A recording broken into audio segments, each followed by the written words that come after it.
Hey, just a quick thank you to everybody who subscribed to the channel. We just could not do an independent year-round college football show without you, so thank you. Welcome to the Solid Verbal. And now, Dan and Ty. Georgia Tech's really interesting to me. The early vibe I'm getting is that people are more confident in the defense than the offense. And I got to tell you, I'm just not used to that with Georgia Tech. I'm not used to that. People are more confident in the defense than the offense in this moment? Yeah. That's the vibe I've been getting with the stuff I've been reading. With what North Star to I don't know. Georgia Tech thought? It's not like this was a good defense last year. No. New defensive coordinator. Yep. Again, is this another 4-4 year situation for Georgia Tech in defense? I think it is. Yeah. But they're also another program, not unlike Louisville, not unlike Duke, where you're like, there's just a vacuum near the top of this conference that somebody's going to have to win these games. Yeah. And I think the responsible thing to do would be to give Brent Key the B of the D, right? I would say so. So let me address that comment about the defense. Okay. New defensive coordinator, Jason Semore. He was at Marshall and Southern Miss. Yeah, with Charles Huff, yeah. But if you go back to 2022, he was a linebacker coach at Georgia Tech, so now he's coming back. It may surprise you to hear this. It surprised me. Did you know he wants to run a more aggressive attacking defense this season? Can only assume. Not a lot of guys doing that anymore, you know? Unique and novel.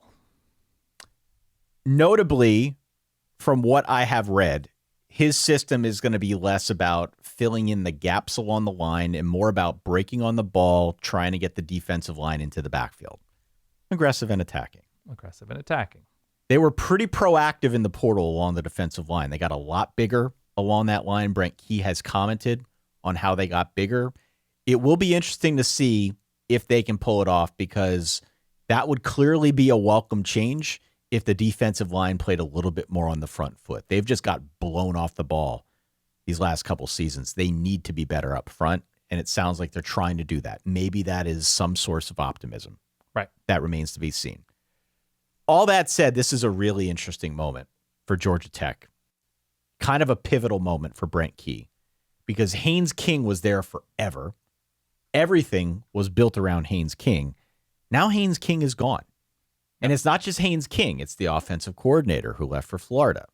They've got a new quarterback in there now. This guy's going to be more of a pro-style guy. He's under center. It's going to be an offense built a little bit more around ball control and the run. Not the quarterback run, because that is not Alberto Mendoza's game. Yeah, they have a Mendoza. Mendoza. Yes, the younger brother of Fernando. He is not a runner. It's going to look different. It's going to have to look different.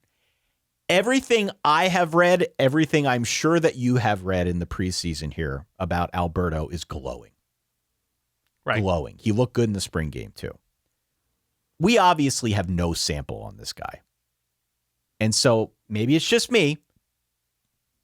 In reading, in studying, and trying to understand what Georgia Tech is going to be with him at the helm, I have gotten a little bit of the willies, just a little bit. Okay. Because I feel like I have read way more about him being a student of the game than him being a good quarterback. And that may not be fair. Right. But all of the commentary this preseason is, man, this guy is a sponge. Mm-hmm. This guy really appreciates the game. He knows how to study. He's a machine looking at film.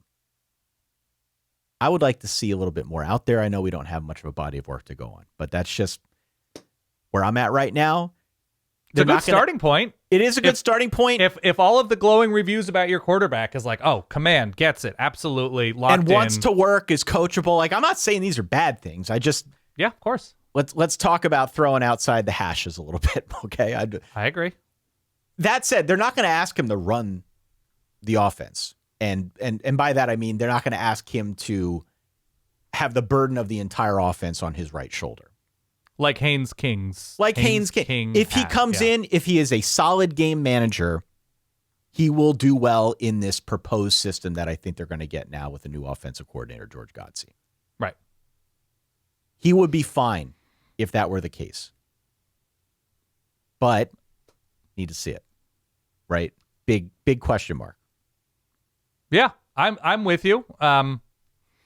I'm still questioning the defense, especially when you look at the back half of their schedule, even the front half of their schedule. Like, it's a tricky landmine-filled schedule. We don't know what Tennessee's offense is going to be. We don't fully know what Colorado with Brennan Marion, what their offense is going to look like in the opener. They obviously finish with Georgia. That game is on the road. They also have Clemson on the road. They have Louisville in November. That's a tough November. Pitt is on the road right before November. They have a quarterback with interesting upside.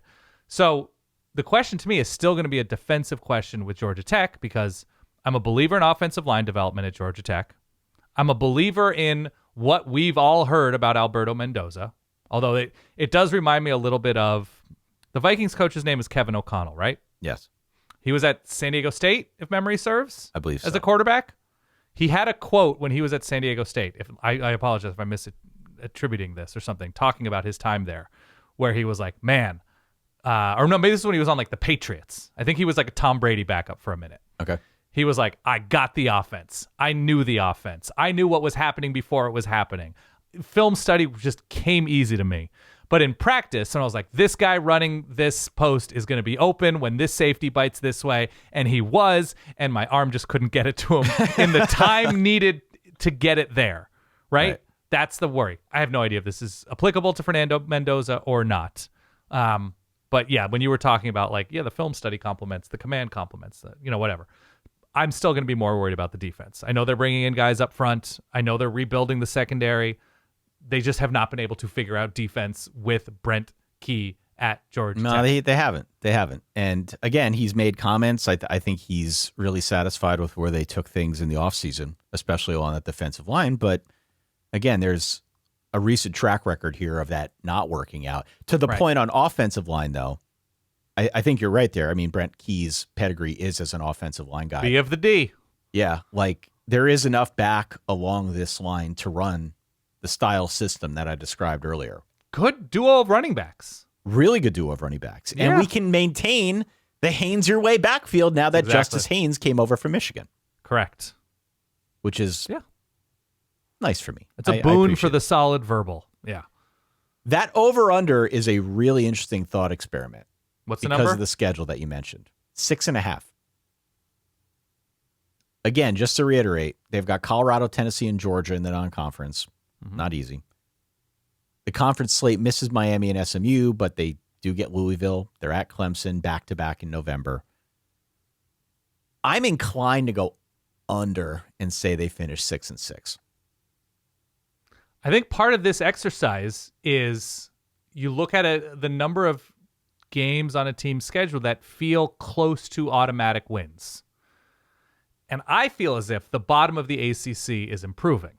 It is. That in the last few years, when you look at where Stanford was, when you look at where Florida State was a couple of years ago, when you look at where Boston College was, when you look at where Syracuse was last season, when you look at where North Carolina's been for stretches, I feel as if the floor has been raised and Georgia Tech is likelier to lose to one of those teams if something goes wrong some week, right? That the plane was delayed because of weather. They didn't get in until 4 a.m., right? That they could maybe get away with a down week in years past because they were playing that year's Syracuse or North Carolina or Florida State or Stanford or something. And so when we judge that win total number, we're basically saying how many teams on any specific team's schedule seem to be like rollover moments. And I don't think there are in the ACC in the way that there were before. No, I mean, I looked through the schedule and the way that I kind of game this out, I think they'll beat Colorado and Mercer, Stanford and Boston College. I don't think they're beating Tennessee or Georgia, which gets them to 4-2. So to hit that over, they would need to get 3 of Duke, Virginia Tech on the road, right, Pitt on the road, Louisville at home, Clemson on the road, and Wake Forest. Mm-hmm. At home. At home. I don't know. An enormous sandwich spot, by the way, that Wake Forest game. Between Clemson and Georgia on the road. So, like, I don't feel confident in saying they're going to get 3 of those. I think they're a bowl team, but I think they're right on that number. Again, 6.5 is what I pulled up earlier today. I think they're going to steal at least one of those, but they'll get one, but they need 3. Right. If I'm right. I think they're going to steal something along the way. Like they'll beat Tennessee or they'll beat Clemson on the road or something weird. Don't feel good about that Georgia game. No. I think Brent Key. By the way, this goes back to our Brentertainment days. Yeah. I have to take a beat every single time I say Brent Key's name, so I don't say Brent Pry. Yeah. An ACC Brent with a short last name, who's still at Virginia Tech somehow, some way. Still there. It's everybody has those words that they just always misspell. The Brentertainment in the ACC is where I'm just getting tripped up. Thanks for watching, and thank you for at least considering subscribing to the channel. It means a ton.